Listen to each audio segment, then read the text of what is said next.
All right, here we go. The interview nobody saw coming. Tariq Nasheed, welcome back to VladTV. Yes, indeed. We're about to shake things up. Yes, we are. Absolutely. We got a lot to talk about, but first, we got to talk about the elephant in the room. Yes. Okay. Yes. So, I'm going to do a recap. Yeah. 2016, I brought you in to do an interview. Yes.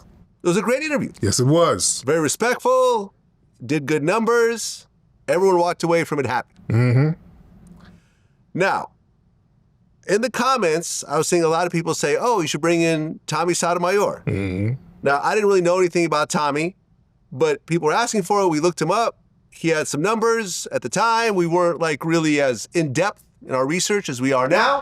So I said, okay, you know, he's doing numbers. I don't really know too much about him, but let's bring him back. So, I didn't know the two of you had any sort of beef. Okay. In all honesty, I had no idea. It wasn't in my notes. It was not brought up. In the interview, there was no mention of it. But then in the middle of the interview, you showed up. Yes. Now, Tommy was on social media that day, basically announcing that he's doing VladTV. Yes. And that's how you found out That's how about I it. found out. Did I call you and tell you about it? No, you didn't. You did not. In fact, I You don't think I didn't. spoke to you after that interview. No, we haven't spoke. We didn't haven't speak spoken at all. At all. Right. But Tommy was announcing it on social media, and since you had just been on my show not too long ago, you knew exactly where the studio was and everything else like that. Yeah.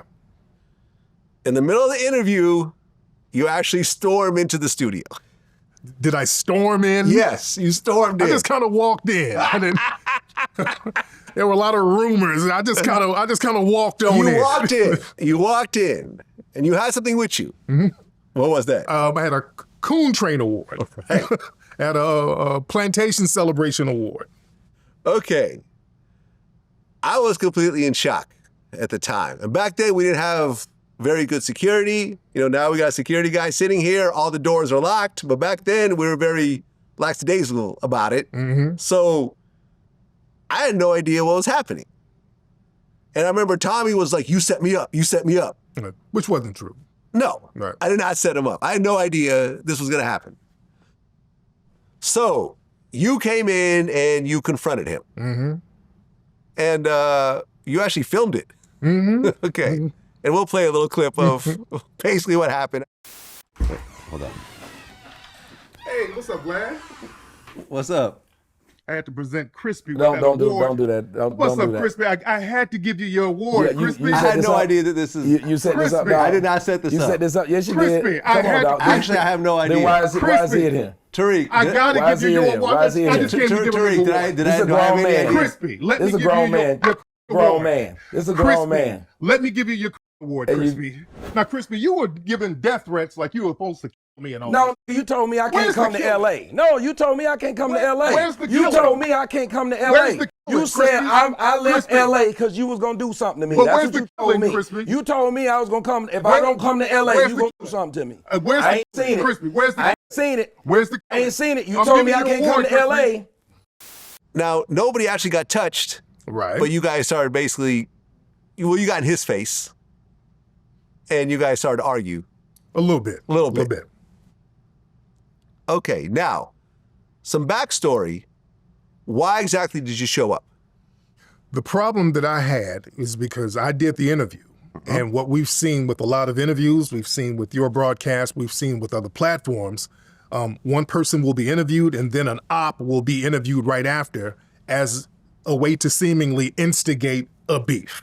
So that's where I was at the time. I'm thinking, okay, are you bringing this guy up here after me to instigate a beef? And the guy at the time, and I don't have a problem with Tommy now. I'm not even tripping on Tommy now. But at the time, he was kind of making threats and he was going to do this and do that.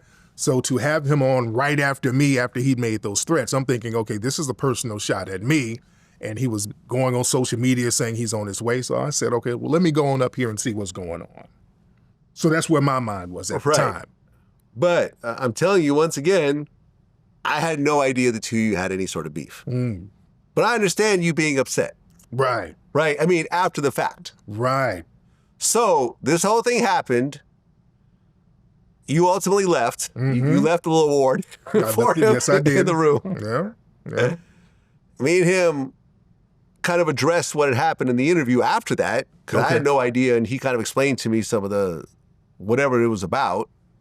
And honestly, like, I really didn't like the interview I was doing with him anyways, because I didn't really realize, you know, when I booked him, really his background and what his platform is. Mm-hmm. And a lot of his platform is like anti-black women, anti-black people sometimes. And a lot of it was sort of arguing with him that what he was saying wasn't really true. So a lot of it was like, oh, well, black women, they do this, this, and this. And it's like, well, poor people do that. Whether they're black or white or Mexican or Asian or Jewish, whatever. Right. This is poor people behavior. This is not specifically black. Right. You know, and that was a lot of our kind of back and forth during the situation. Okay. So this happens, you eventually leave, you finish off the interview. I call you up and say, listen, can you take down this clip? This is, because for my thing is like, it makes VladTV look like an unsafe environment in a way where anyone can just storm in and confront their ops, and that's not how we get down. And you didn't want to take down the video. Right. So I'm pissed off still because I'm thinking, okay, you're kind of disrespecting me by having him on here knowing, and I'm thinking, you know that this guy was dissing me. That's where I'm coming from. Right. I'm Me and you never well, actually even discussed that. Right. We never discussed this. Yeah. So I didn't find out about that until years later where you did an interview and you explained that. And I'm like, oh, that's what he was thinking? Like, yeah. that's just not true. Okay. But okay. And my thing was like, you could have waited for him in the parking lot. You would have eventually had to leave. Like, yeah, because my thing is, man, because a lot of these platforms out here, they'll have people beefing and then it'll spill over in the streets. And then people are just here safe, chilling. Like, no, let's bring it all out in the open here. Let's not wait till it spill over in the streets. Let's get it down right now and let's see what's going on. But that's never been my style historically. So when I have brought in people that had problems with previous guests, the conversation usually goes, we fix this. Right. I know this has happened. Can y'all get together? I can get y'all on the phone together. Can y'all move out of the area where all this beef is happening to avoid this? Me and FBG Duck have had this conversation. Me and Fulio have had this conversation. Me and a lot of people have had these conversations. It's all on tape. You know what I'm saying? I've never been one to sort of hype it up and make it worse, but because we see that's a problem. We see that's a major problem. And a lot of these platforms got to take some kind of responsibility to not put fire on the flame or put flame on the fire, whatever. Because with Fulio, you just mentioned Fulio, somebody just off this guy. Yeah. And, you know, because of the online beefing and rapping and that stuff, that we have to have some kind of responsibility to say, hey, let's chill out on this stuff. Let's not, if we see it's going in a certain way, let's pull back on that. I remember having Nipsey on my broadcast when he was here, and he started talking about something that was somewhat sensitive that I knew about relating to the streets. So I backed him off that conversation so that he wouldn't dig himself in a hole that would come back and kind of snipe him in the back later on. Yeah. So we as journalists and as influencers, we got to kind of say, hey, let's not instigate anything or let's not say anything or put people in a position where things are going to spill over in the streets. yeah. And like I said, when I do have these kind of conversations with people, it's usually, how can we fix it? And sometimes it's been fixed. You know, I remember at one point, the Outlaws, you know, Tupac's group were all beefing with each other. I spoke to all of them individually, and then I had them all on my show together, and they've worked out all the issues essentially they were having. Because, you know, Vlad, you do have a reputation. People say Vlad instigates a lot of stuff. Vlad is the police. Right. I'm the Vlad feds. be putting people in jail. You know, Right. that's the rumor about Vlad. Right. And, you know, to be fair, though, the only time that footage from my interviews has been used in a court case is the Keefe D situation. But Keefe wrote a whole book before I interviewed him. And the interview was about the book. So if you want to write a book about all your crimes, I'm going to interview you about that book. I'm not going to feel bad about that part. But outside of that, all the rumors, ARAB is locked up because of Vlad. No, not true. Nothing to do with our interviews that was ever brought up in court.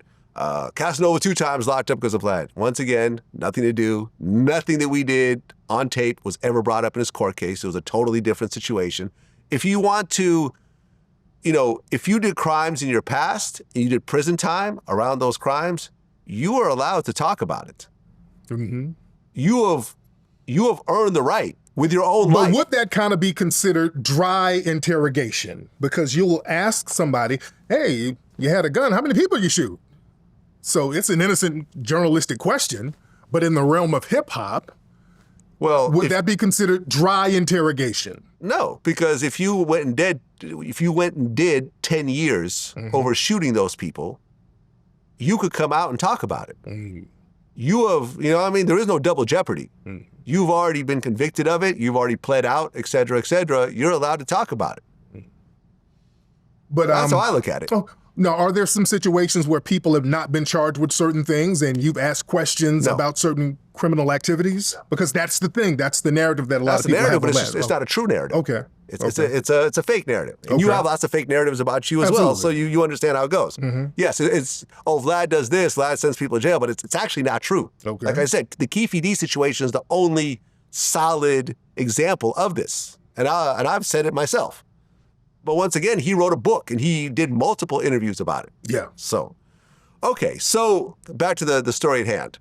I had the conversation with you, didn't go well. Then I had the conversation with Tommy, and I'm trying to explain to him that I didn't set him up, that I had nothing to do with this. He records the conversation and posts it on YouTube. At which point, I felt like I was done with both of y'all. I said, I'm done with this whole group right here. Like this whole beef that I didn't even know existed. I'm done. I took down your interview. I never posted his interview. And then I was over. And, you know, over the years, you know, I took some shots at you online. You've responded. So we've taken shots at each other and so forth. But then when I saw that interview, when you explained why you did what you did, I reached out to you. I sent you a text. Yeah, I said, hey, do you want to have a conversation? You responded. absolutely. I'm like, let's get on the phone. Yeah, And we had a mature conversation about we it. did. Yes, we did. And I said, yo, let's have you come in and kind of show how two grown men who are successful at what they do could actually talk things out Absolutely. without it being, you know, a bunch of rah-rah and ridiculousness. Exactly. And just shows growth. Because honestly, what I realized was it was all based on a misconception. Right. And that's that. You know what I'm saying? Indeed. And now here we are. Yes, indeed. Yes, indeed.